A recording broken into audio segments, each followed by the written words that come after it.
Hi, welcome to Welcome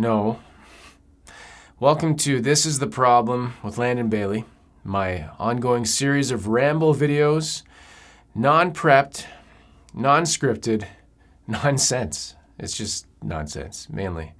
That's the feedback I get. I either get, hey, your video is about nothing. I'm like, I know. Or that's really good, keep doing it. So, what do you do? Today, what is the problem with Fender?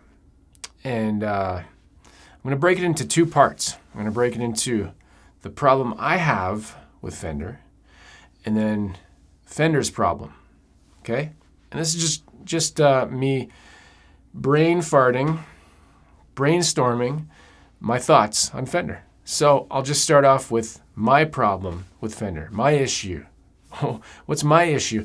My issue is that Fender was my first electric guitar. So I have a massive bias for Fender and everything since that. So the first guitar was a Fender made in Mexico. It was called the Fender Standard Telecaster. And they did that series from, it was the late 90s. I don't know if it was like 96 to 2000. I'm going to say 2000. When did they get rid of that? 2010? I don't remember when it ended, but I have a 2004. And that's my first guitar. So that to me was electric guitar. And everything else since then, I've based it off of that one guitar. So, I can see that a lot of guitars are better, a lot of guitars are worse. And that's just how my brain works now. It's a full bias. And years later, so we're like 21 years later from that first guitar, I'm actually working with Fender now, which is a dream that I never thought would happen. So I'm called a Fender shill or, whatever, a sellout or something. I don't know if that's a sellout. I've never sold anything out in my life. Never. I used to play in a band. We could never sell out of the tickets. And when people call you a shill, that word, come on, seriously. The shill meaning, it means I don't disclose. A shill is somebody that doesn't disclose that they're working with a brand. And I 100% disclose that I work with every brand, every company that I've worked with that sends me stuff or pays me or sends me stuff or pays me by sending me stuff. I disclose it. I don't hide that. This is what I'm doing. Why? Well, why? Why would you hide it? Why am I talking like this? Need more coffee. Anyways, so that's my issue with Fender. It's that I have Fender, I guess Fender on the brain. Is that a thing? Like people get water on the brain, that medical condition. I got Fender on the brain. It's just everything I do is Fender. So do I agree with everything that Fender has done and does and to this day? And no, I don't. I still have a brain that can think and, logically think for itself. Like if I see a guitar and I'm like, I don't really like what they've done with that, I can say that, and that's good because you always want good feedback back and forth and thinking of stuff. And again, here's the rambling part. Okay, I think that makes sense for my issue with Fender. It's not a big deal. It's not a problem, right? But then let's talk about Fender itself. And I can't remember right now if Fender is the biggest company or Gibson. It's one of the two, right? It's like Pepsi and Coke. Who's the biggest company? I think it's Fender. From last time I looked at like revenue, you can just Google it or chat GPT it or do whatever you do to look things up. Go look it up in Grandma's encyclopedia. Go to her house and look it up. Maybe it'll stay in there because it'll be in the encyclopedia. It's that old. So I think Fender's biggest problem, and this is just my own opinion from seeing stuff over the past 20 plus years, they can't necessarily stray away too far from their core products, which is good and bad. You just get people that are complaining no matter what. I've just learned that working on the internet and reading comments over the past, it's almost 10 years now. You can't please everyone. I mean, that's just a life thing. You can't please everyone in life.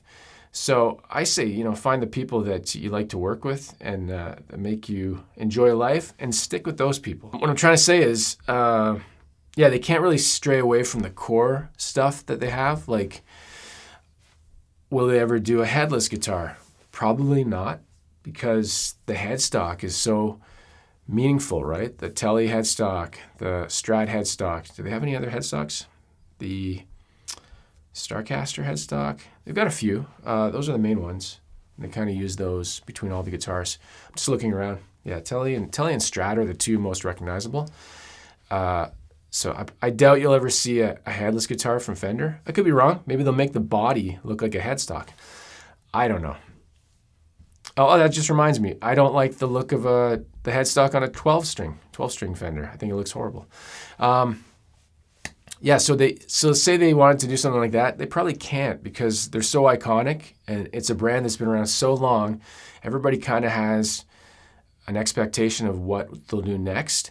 But then, it's interesting, right? Because you see that when they do a launch of a new product, and it's Teles, Strats, sometimes Jazz Masters, the biggest complaints you always see are people complaining about that they're not doing anything else. It's like, look at this, it's a new Strat and a new Tele with new colors.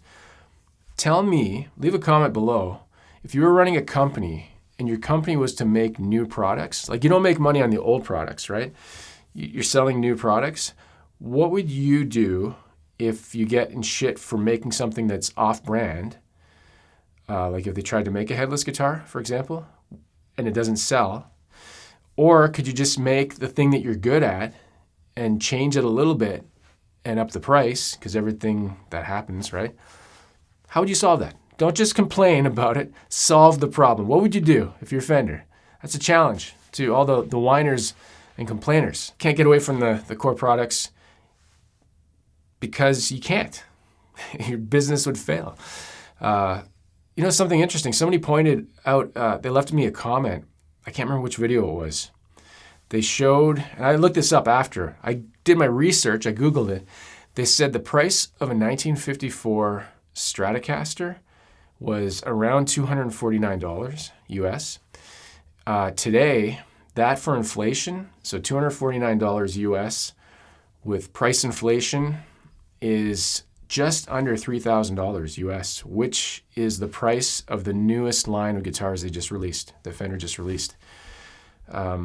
And I know you can't, it's not a one-to-one comparison because you've got technologies that make, maybe it's easier to make guitars these days, all the advancements in technologies. Maybe it took a lot longer to make one guitar back then, right? It's not a fair comparison, but it's interesting, right, to see those numbers. Go look it up. Go look it up yourself. How much would a $249 guitar cost today with inflation? And you'll see it's pretty close to the price of the expensive ones. I'm not justifying the prices. I'm just saying what I saw, and I thought it was pretty interesting. And I think the same thing goes for Gibson. If you compare Gibson Les Paul Standard back in the day to today. Anyways, that's going off topic, kind of. I guess I just want to kind of say that, you know, so the Fender thing is, I'm super biased. Fender can't really do, they can't do crazy colors either, right? Like they probably couldn't do anything like, this is a good example I got right here. James Tyler, Schmear. Could Fender do that? Maybe in the custom shop. But then the custom shop's really expensive and not everybody would be able to afford it. And then people would complain that it doesn't look like a Strat style, right? So they're kind of stuck there. I'm stuck in the fact that I compare everything to Fender. I think that's something that won't change with me. I'll always go to Fender. That'll always be the thing, the go-to. I'm just looking around the room here. Most of my guitars are Fender. And I'm not talking about, I haven't talked about their amps or pedals or anything, right? I'm just talking about guitars. I guess they can kind of get away with more on the amp line, right? Like they've released the Tone Master stuff. So that's like a technological leap and jump away from tube amps, which I guess this day and age you kind of have to have something like that to compete with all the other computer amps out there. But so guitar-wise though, they're kind of going to be, is the term pigeonholed? Pigeonholed? What's a pigeonhole? I don't even know what the hell that is. You just hear these terms and these sayings and you just use them. That's how you talk. You just learn words when you're a kid and then you talk and do stuff. So What am I saying? No clue. Okay, I want some feedback on this though. First of all, do you agree with me? Is Fender stuck in a business model where they can only really release core products in their guitar lines, right? They get in shit no matter what they do. Love them or hate them, right? They have negative feedback. But also, I'll point this out because I do talk about this a lot with people. The negative feedback you see online, and it's something I experience myself daily. There's an expression, shit floats. Is that the right term?